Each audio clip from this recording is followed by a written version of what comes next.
Front Row MMA, and we're joined by Aaron Wilkinson, who will be fighting Bola Omoyele at the main event of Cage Warriors. I want to say 60. I probably got the number wrong. Is it 60 or is it 59? He's either, I don't know. It's well, that's fair play. If the guy in the card doesn't know the number, Cage Warriors, London.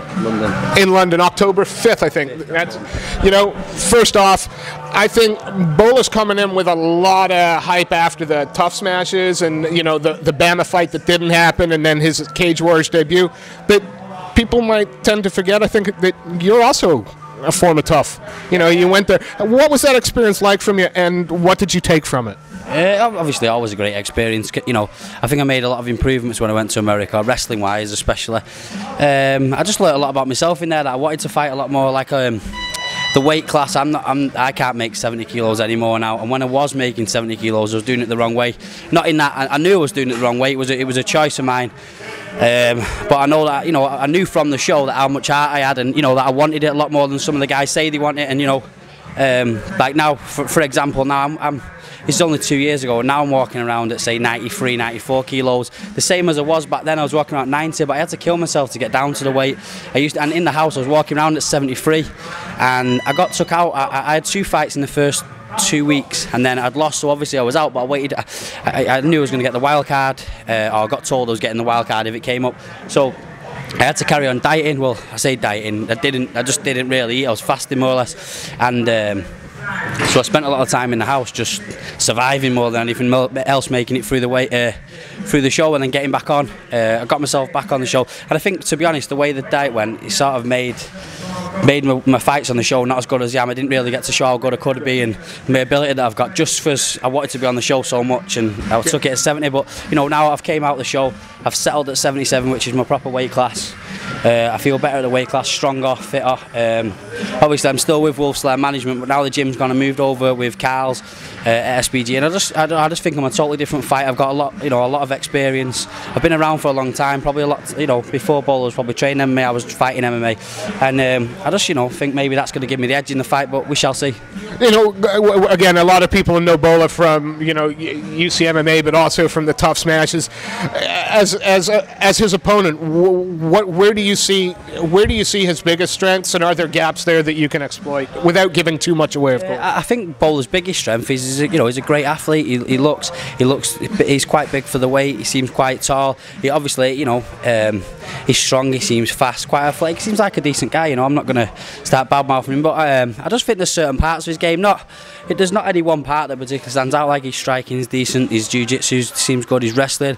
I just think that the key area is going to be when we actually start getting into it. Might get a little bit later on, the fight gets a little bit nitty gritty. And, you know, he's not been there as much as me. He's not had half the fights I've had. You know, I just think that's going to give me the edge in the fight. I think I'm not really showing anything on the feet in any of my fights. I don't do enough. I always get the takedown, but I think maybe, you know, you might get to see a little bit of stand up this time, or you know, maybe the wrestling's going to come out, and there's not a person who's stopped me taking him down yet. There's not one person who's ever stopped me taking him down. So, you know, I don't think the wrestling bit. I think I take it the wrestling department. Then same again on the ground. I think Bola's good, but I think training with the guys down here, Carl's unbelievable on the floor. I think that's just going to give me the edge on the floor, but I still think it's going to make for a good fight.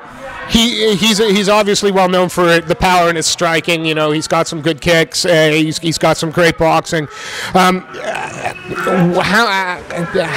are you going to approach it? He's hungry to make this fight because he wants to prove to people he belonged in the UFC. How hungry are you to make a statement with this fight? More hungry than ever. You know, I've had the tough experience. I've came back. I fought on the Ultimate Fight. You know, in the finale. Fought on all the big shows, and then I came back, and I just want to think. You know, I've got to prove myself to these guys. I think people are starting to treat me sort of as a guy. Yeah, to use me as a gatekeeper type guy, and that's not the place I want to be. I'm not a gatekeeper. So you know, and I think I'll prove it on this night. We'll see how well I do, and I think it's just the start of maybe getting back to where I want to be. And the experience starting to kick in now, and I just think you're going to see a totally changed fight. I've been off since December.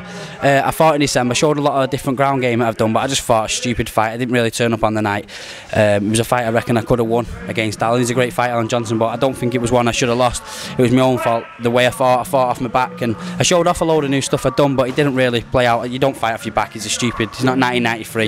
Yeah, so I want to I'm gonna show all new game. I've started training over with Carl, obviously great coach on the feet as well. A lot of people think Carl's just a grappler, but he's actually a striker. Carl's a miles better striker. He's a not miles better. He's a great grappler as well, but he's a better striker. He's a grappler, you know. So I've been working with striking. I've been working over at Elite Boxing in Bolton. I've just constantly, you know, put a little bit more time into different areas, and you know, it's starting to pay off. So we shall see come fight night. Main event, Cage Warriors London. You know, how cool is it to be on arguably Europe's biggest show in the main event? I love fighting for Cage Warriors. You know, the thing with Cage Warriors is what I always hate, and I hate this about the sport now, is unless you get to these top shows, you're going around, everyone's got 7-0 records, 8-0 records, but they've not fought anyone. They've been fighting for 4 years, and everyone goes, he's a prospect. And then you look through the records, and they've beat seven people. 6 of them have got a losing record. They've never won. You know what I mean? So I think you know. The good thing with being with Cage is you're always getting a good fight, which I like. I love having good fights. You want to test yourself against the best guys, and that's the place to do it at the moment. You know, and obviously then keep beating the guys there, and hopefully get back to, you know, Bellator, UFC, something like that, and see where we go from there. What can the fans, because you're going to walk into his hometown, essentially, I suppose. You're going down London, you're going down south, as it were. What message have you got for your fans about the type of fight that they can expect from you? Well, you know what it is. It can be it is hometown that we're fighting in, but I'll still, no matter what, I've got great friends, family, and as you say, fans. But I don't really class them as fans. They're all my friends that come. You know, the guys that come watch me. Like a lot of the guys from my local area will come down. Last time I fought in London, we took 60 or 70 guys went down. Same again when I fought in Glasgow, and they go everywhere with me. They're the best. There's no one else with fans like mine. Ring, do anything to help me, and they're always there at every show. It doesn't matter where I'm fighting. I've always got fans. When I went to Vegas, Vegas could only be announced on a week notice, because it was obviously the Ultimate Fighter, so only know a week before. When Vegas got announced, and I could tell people, I still, within the week from the Friday when I got told to the following Saturday when we got to the show, there was still 21 or 22 people there. You know, there's not many guys who are getting that, who follow him around the world and go everywhere with him. So I've got the best fans, and even if it is his hometown, he's probably still not going to have the support that I'm going to have there, as loud a support. So we shall see on the night, but I can't see my fans getting sang out. Look, I know we've come in the middle of your training and what have you. Before we let you go, is there anybody that you want to give a shout out to? Anybody you'd like to thank? Obviously, all the guys at SBG. Carl, you know, unbelievable coach, best coach I've ever worked with. Got John Bond on the strength conditioning, unbelievable guy. Then I've been going over doing some boxing at Elite Boxing in Bolton. All the guys over there, all the coaches, Alex Matvienko, all the guys over there, brilliant to work with. And then obviously I've got all my sparring partners down here. We've got Matt Inman, Alex Minogue, Dave Graham, all the guys who fight on the team. There's so many to mention. Carl Prince, my brother Jordan, and all the guys at Daywalkers MMA, my gym. Unbelievable guys to train with spot. And then sponsor wise, I've got loads of top sponsors. I'm a lucky person, a lucky fighter. I've got a sponsor by CMP, you know, probably the best in the world at supplement wise, and they're unbelievable to work with. My friend over at America Spitz, he sorts me out of all dethrone gear. Unbelievable guy. Trying to think of other guys. I've got loads of sponsors to think of. Everyone who helps me. If I've missed anyone, I'm really sorry, but I've been put on the spot. Sorry. That happens with everybody I do. Aaron, thank you so much for your time. We look forward to seeing you fight October 5th, main event, Cage Warriors against Bola Omoyele. Thank you.